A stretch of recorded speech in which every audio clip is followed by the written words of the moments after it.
Olá, queridos! Hoje nós vamos continuar o nosso assunto sobre a Vipassana, essa técnica de meditação que, através da respiração, nós podemos alcançar os mais altos e elevados níveis de espiritualidade, desenvolvendo assim todas as nossas potencialidades, alcançando a iluminação.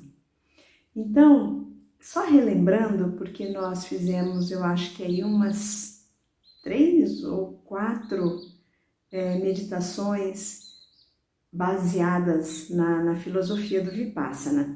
Então, a gente começou lá com a respiração, não é? Observando nossa respiração. Então, para a gente encerrar hoje, eu gostaria de...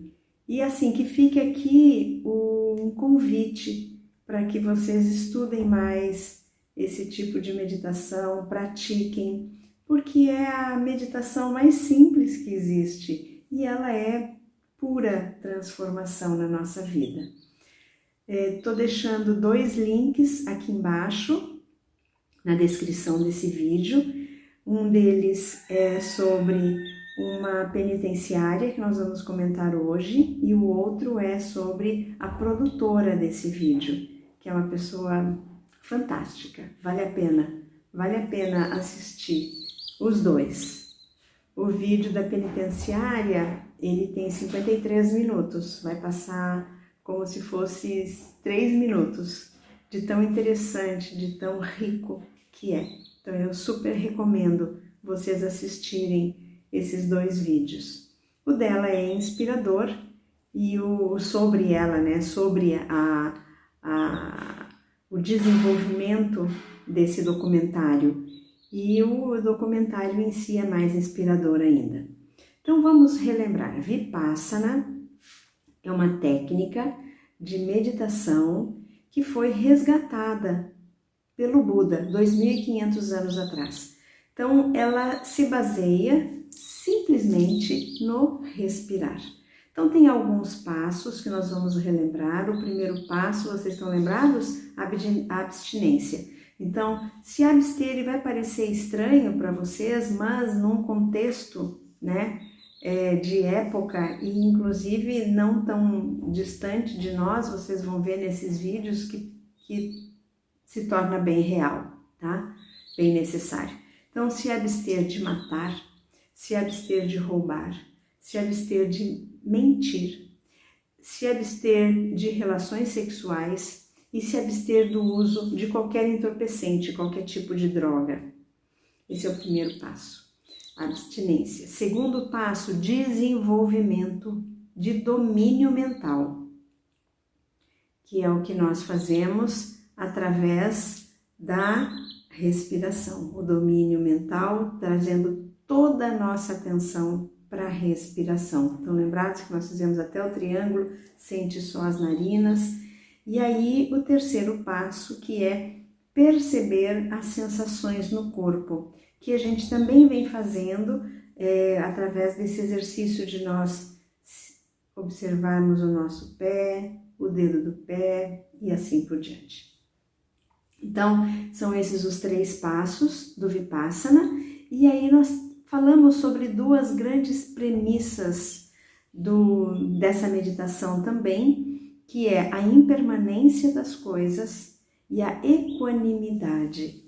Então, se nós observarmos tudo isso, nós vamos ter aí um caminho bem bonito na prática dessa meditação tão simples, tão acessível e tão bonita.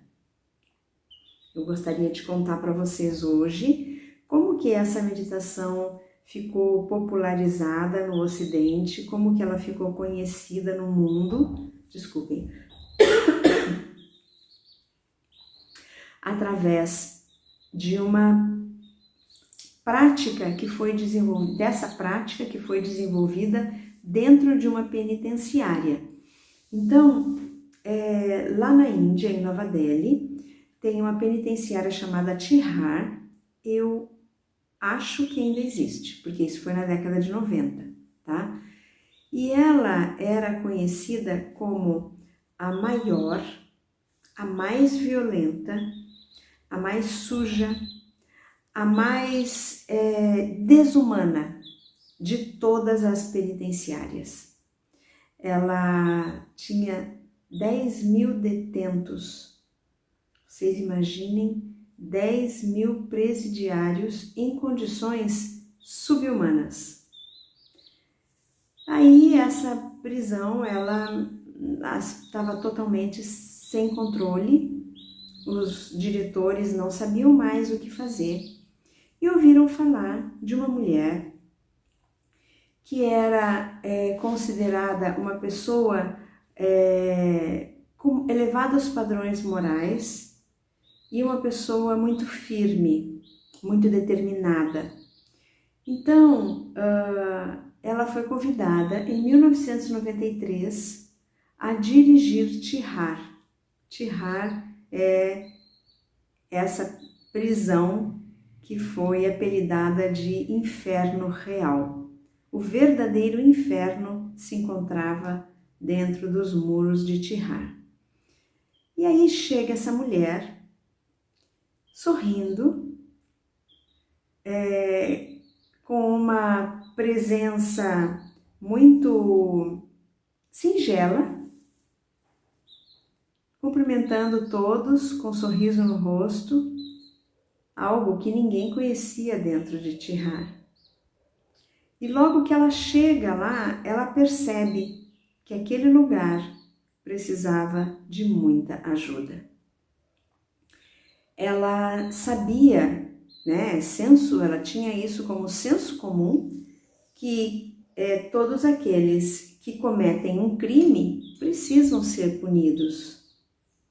Mas a questão dela toda era, ok, as pessoas vão cumprir pena aqui, mas e depois? E depois, quando essas pessoas saírem daqui? E o durante aqui, o que nós precisamos fazer aqui para que essas pessoas, ao saírem daqui, não cometam crimes iguais ou mais graves que os que cometeram e as trouxeram para cá? É nossa obrigação contribuir para que essas pessoas, tendo cumprido as suas penas, elas saiam daqui como seres humanos e, se possível, seres humanos melhores. Ela considerou esse o grande desafio de Tihar. E ela tinha toda a boa intenção do mundo, ela tinha todo o preparo para poder contribuir e ela não conseguia. E os meses foram se passando e aí ela tentou inúmeras, vocês vão ver no filme, é lindo. E até que um dia, um dos guardas chega para ela e fala, o nome dela era Kiran Bedi. Ela era apelidada o Guindaste Bedi, porque ela conseguia fazer qualquer coisa, tamanha a força.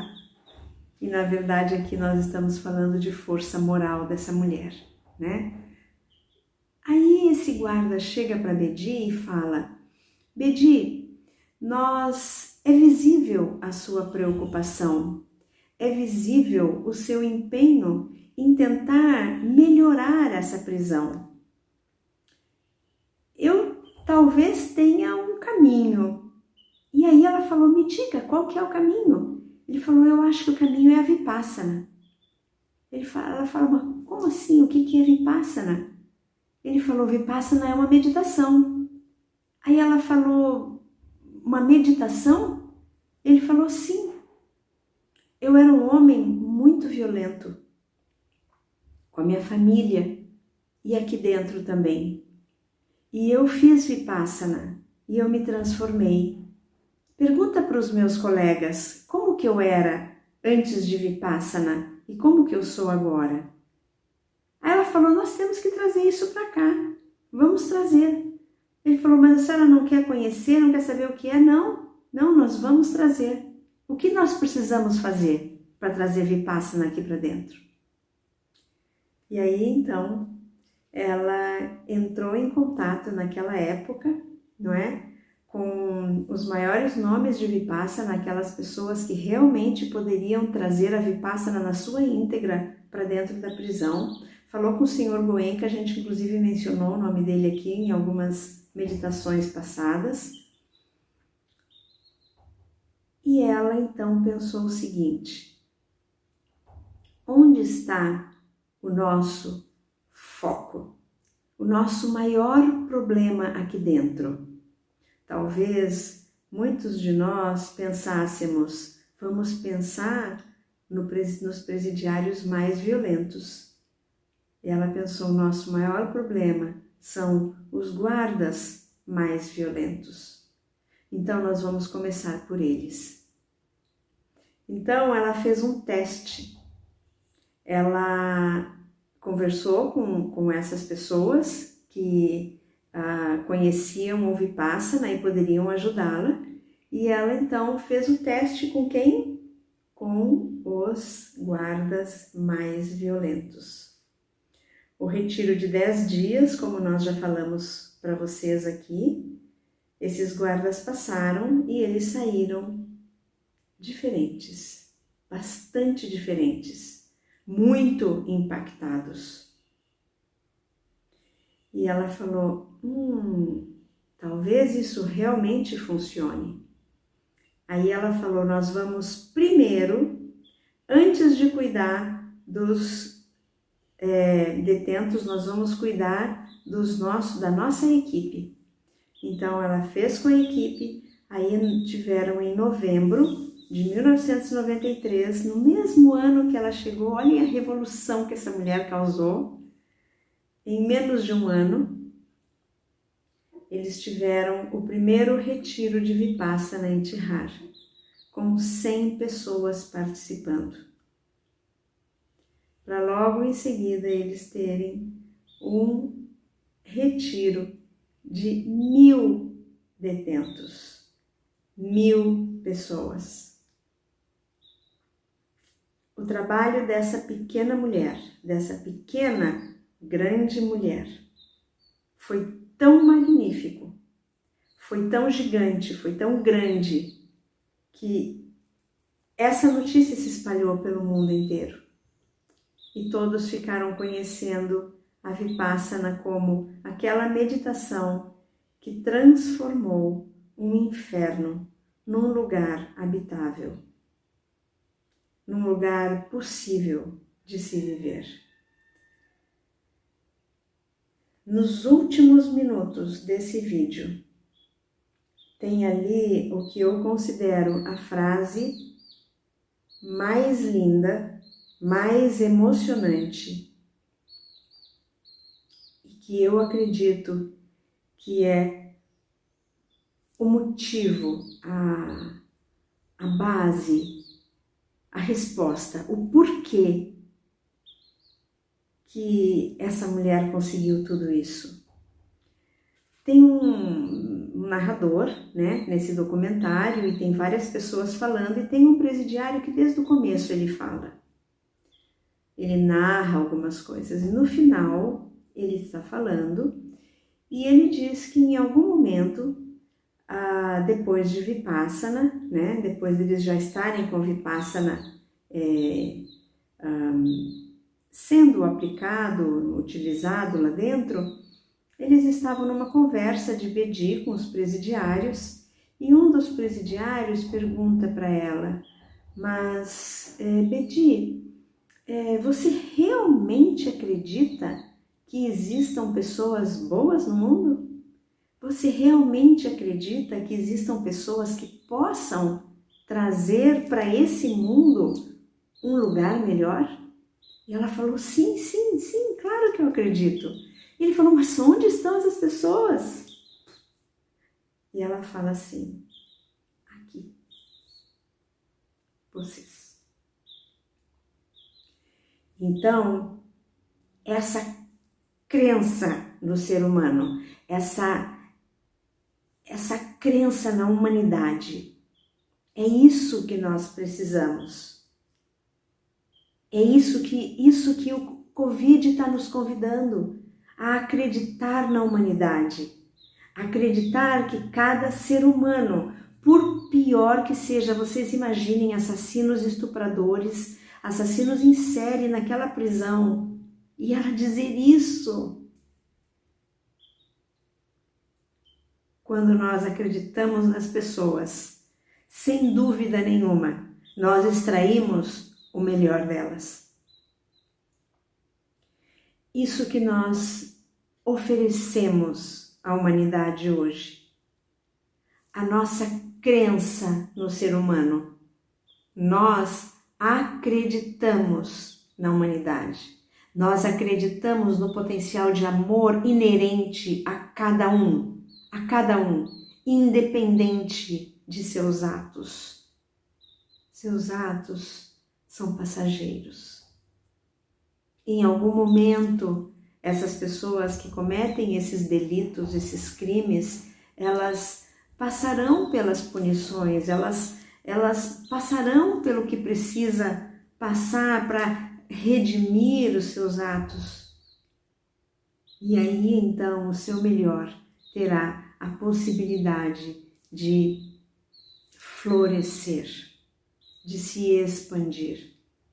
Então, meus queridos, vamos oferecer à humanidade essa crença, o quanto a humanidade é passível de ser melhor, o quanto nós acreditamos no ser humano, o quanto nós acreditamos que todos os dias, nesse trabalho de formiguinha, irradiando amor, o quanto nós podemos estimular e inspirar pessoas no seu melhor.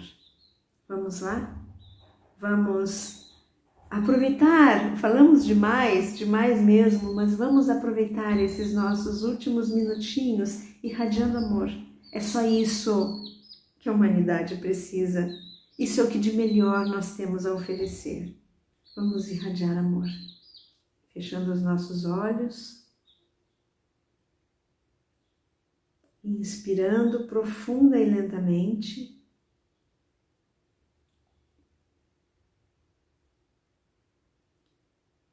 Nós vamos trazer a nossa atenção para a respiração.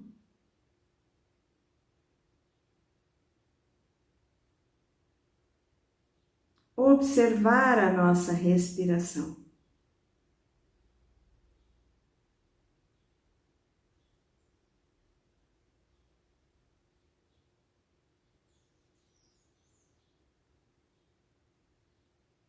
Observar os movimentos do nosso corpo. Ao inspirar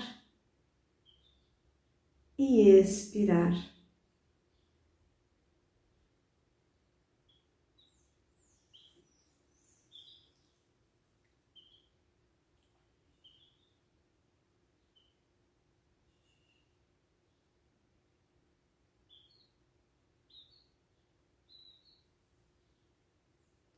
Vamos trazer o nosso olhar ao nosso corpo. Esse exercício que por aí 2 ou 3 dias fizemos, cada um de nós no seu tempo, observar e relaxar o próprio corpo, no silêncio e na respiração consciente.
E então, nós como grupo, reconhecemos que cada um de nós representa, traz em si a humanidade. Nós somos a humanidade e a humanidade é cada um de nós. Então nós olhamos uns para os outros e nós aqui no nosso grupo oferecemos uns aos outros essa crença.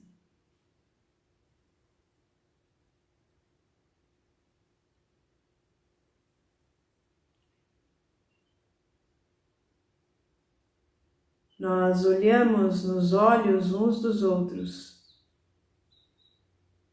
e dizemos intimamente: eu acredito em você. Eu acredito no seu melhor.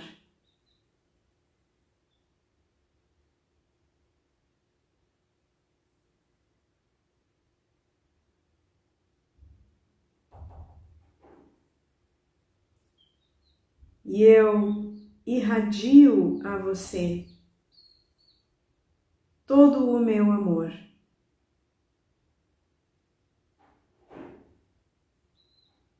Que o meu amor, que o amor espiritual inerente a mim,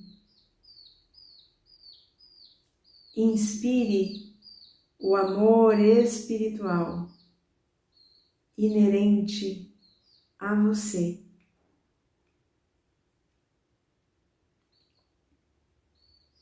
E nós todos fazemos isso uns com os outros.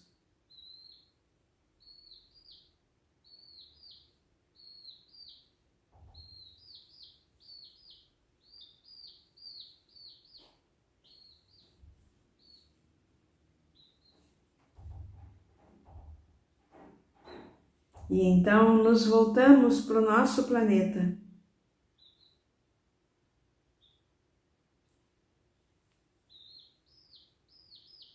E irradiamos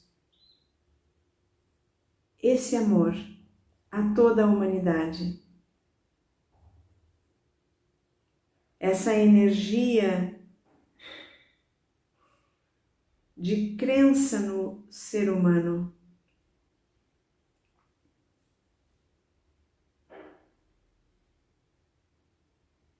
Essa energia que inspira o melhor de cada um.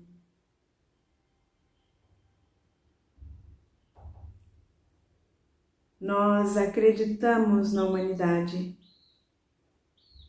Nós acreditamos no ser humano. Nós acreditamos num mundo muito melhor.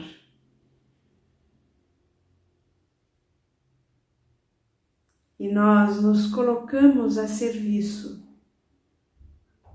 de um mundo muito melhor.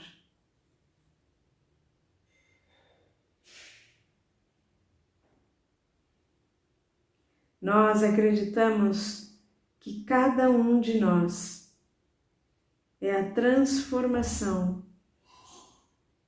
necessária para um mundo melhor ser estabelecido na Terra.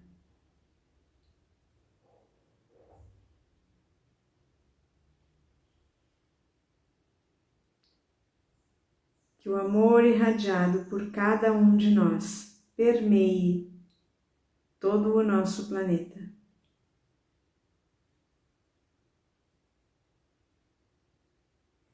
Purificando e inspirando todos os seres humanos.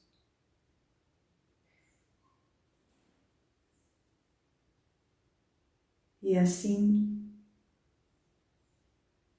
nós vamos retomando a atenção à nossa respiração,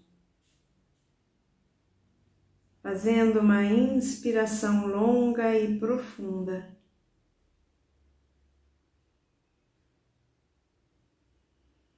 E ao expirar, reabrindo os nossos olhos,